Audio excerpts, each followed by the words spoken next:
Hello, this is Tricia from Planet Ninkol. So I am here to do some more of the 31 Days of Tarot created by Ethony for 2018. And I'm going to combine a few days today. So I'm combining days 4 through 8. I hope I'm organized. I have tarot decks and books everywhere around me. So we'll see what happens. Yeah, I'm just going to get started. So the first, for day 4, the prompt is the top 5 tarot books of 2017, ones that you purchased and or were released in 2017. So I've just got 3 books here. I bought other books, but they were astrology books and some novels and short stories and things like that. I was trying not to just read textbooks this year. So anyway, let me show you the books that I purchased this year that I really, really love. I believe this came out this year. This is Brigit Esselmont's The Ultimate Guide to Tarot Card Meanings, Biddy Tarot. Everyone knows Biddy Tarot, or most everyone, I should say. Yeah, this is a fantastic book. I use it pretty much every day. I'm always looking stuff up in here. It's just such a fantastic,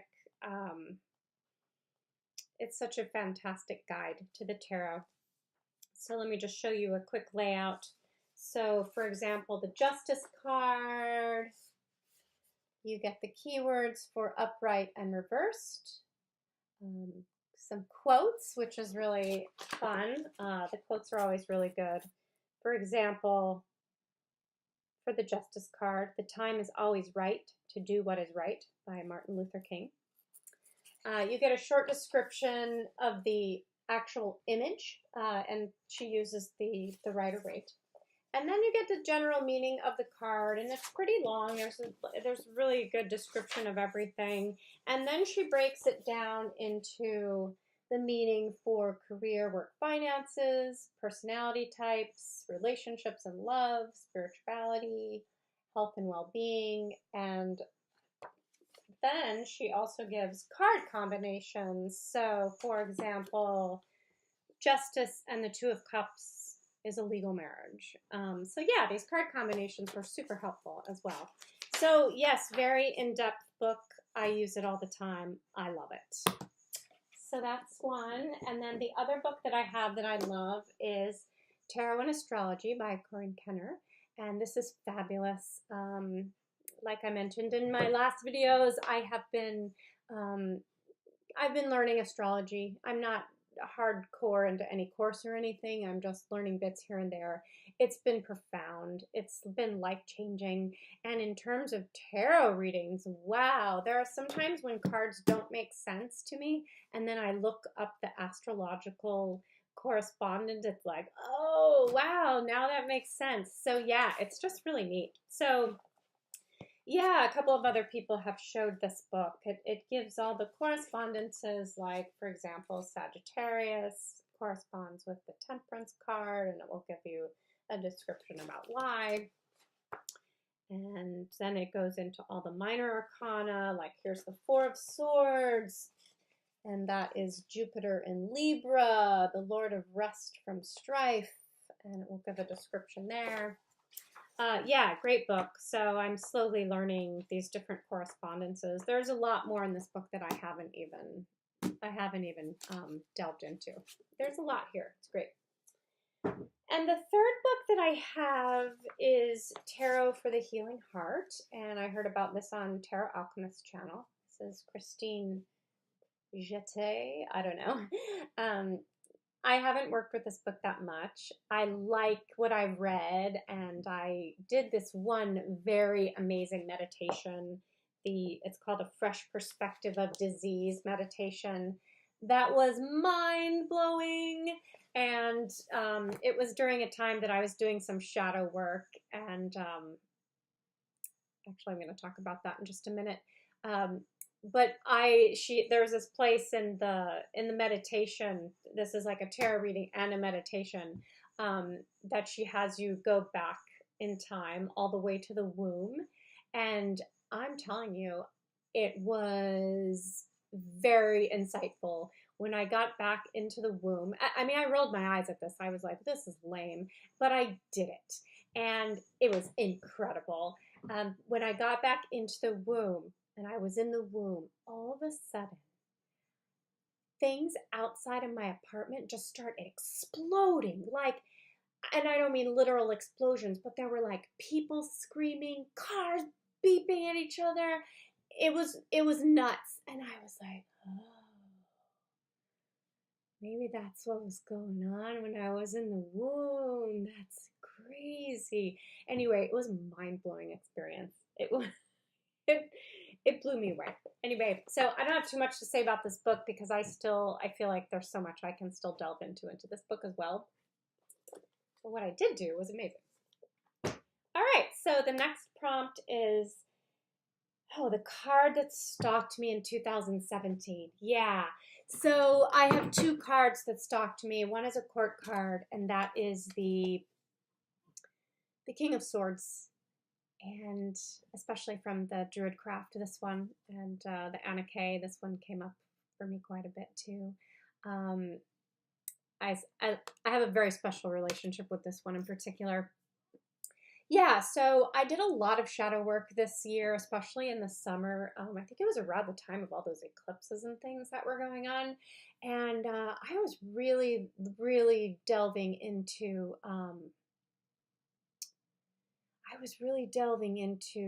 the darker aspects of my personality and some things that I was coming up against, and I started to identify that aspect of myself with the King of Swords.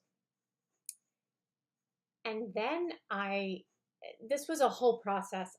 I can't even go into all of this, how it happened, whatever. But then I came to realize that this King of Swords is a actual, this archetype, this person, this being is a past life of mine, and that I was relating it to my Aquarius moon in my astrology chart, and this aspect of myself, which is in my 12th house, by the way, and this aspect of myself is a part of me that is, it can be very problematic, but it's also the part of me that gives me power and strength. And when I learn how to tap into this aspect of myself, I will be very powerful. And the other thing that I discovered about this past life person is that he was a tyrant. He was a bad person that abused power, and so I have spent a lot of my life feeling powerless, and it was sort of like karmic. It was a karmic, payback. Anyway, wow, I wasn't expecting to talk about all that, and I should have done a video about this when it was going on, but everything was so deeply personal, and there were so many personal things going on this year. I just didn't feel emotionally up for making videos about it. But anyway, maybe if I can go through my journals and figure out the whole sequence of events, I can go into it more, but it was really incredible. So yes, Stalker card there, very helpful. And then my other Stalker card is just constant, was the Fool, over and over and over and over again. And I pulled it, and it didn't matter what deck I was working with. I just seemed to pull this Fool card over and over again, especially this one from the Everyday Witch Tarot, because that's the deck I was using all the time. Yeah, so I was just being really called to start a new cycle in my life, and it's happening. It's happening. Everything started to just like blow up in the fall, at the end of the year. I quit my job. I went away to do this thing at Farm Sanctuary, which was it was just sort of a risky, I don't know, not risky, but it was sort of it was a very bizarre thing to do at that time. I ended up coming home 2 weeks early for personal reasons. I'm getting divorced. I am moving to another state. Not sure where yet. So yeah, my life was not in alignment, and Oh man, so I accidentally turned off my camera, complete accident. So I don't want to start over, so I'm hoping I can learn how to edit this.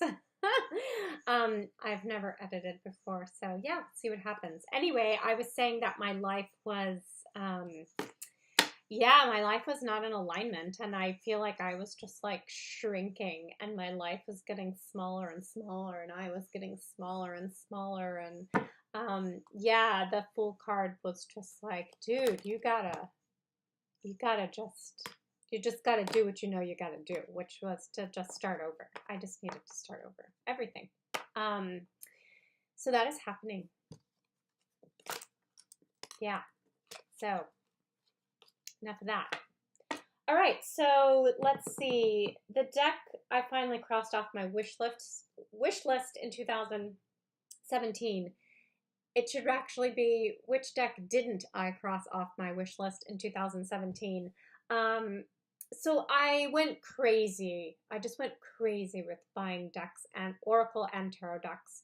From the fall of 2016 until somewhere in the summer around 2017, I went crazy. I just got anything I wanted. I just, without like even thinking about it. So everything I mentioned last year, the decks that I wanted, I got them and then some. Okay, so I got like the Fountain Tarot, Green Witch Tarot, I got the Wildwood Tarot. Oh man, did I stop this again? No. I have too many things out. The Fifth Tarot. I got the Mary L Tarot. I got the Tarot of Transformation. Oh my gosh. So, yeah, so many decks. I got Tarot of the Crone. I got, oh, yeah. It was crazy. So I crossed a bunch of decks off the wish list. Now I'm just going to talk briefly about the top 5 decks that are on my wish list now. None. There are no decks on my wish list now. Are there decks that I see that I'm like, yeah, I'd like to have that? Yes, all the time. I could sit and make a list of numerous ones, but you know, like the Mystical Cats Tarot or the Victorian Fairy Tarot or the Fairy Lights. There's a million of them, yeah. But I'm not going there. I'm done. I did not feel good doing that. I didn't feel good. It made me feel icky inside. It felt like an addiction to me. I would have this adrenaline rush when I would purchase online or whatever, and then I would get the deck, and even if the deck was freaking amazing, I would just feel kind of hollow inside and then have to go buy something else, and I was like, this is addiction. That's exactly how I felt when I drank alcohol, when I smoked. I can be a little bit like that with sugar and caffeine now. Yeah, so I didn't like it. It wasn't for me. And I also think I subconsciously knew that I was going to be moving. And so just like gathering, hoarding all these like material things is just ridiculous because I'm going to be moving across the country. So anyway, I'm glad I stopped. And I asked my angels to help me stop. And the desire just kind of went away. So I haven't bought many things since then. I think I got 1 or 2 things. I actually bought the Vanessa Tarot before I went away to Farm Sanctuary, and it's really fantastic. But yeah, I haven't. I got out of that wheel, and I'm really glad. So I'm not doing a wish list this year. I'm not saying I'm not going to purchase anything, but I don't think it's going to be a year for purchasing a bunch of tarot and oracle decks. I have too many other things going on. So, yes, I'm going to go back to number 7, which is the most worked deck in 2017 and why. And if I'm just going to go with one, it would be probably the Everyday Witch Tarot. I mean, I used my Druid Craft up until, pretty much that was the most used deck until I got the Everyday Witch Tarot, and then I haven't been able to put this deck down. I just love it. In love with this deck. It makes me feel so comforted. The cards are like light and colorful, but it just gives me fantastic messages. And they're not, you know, they're not of the wimpy variety. They're serious self-deception. That was me a lot this past year. Yeah, so yay. I'm done. That's it for these 5 prompts. Take me up to day 8. So hopefully I can edit this together. That's it. All right. Take care. Bye.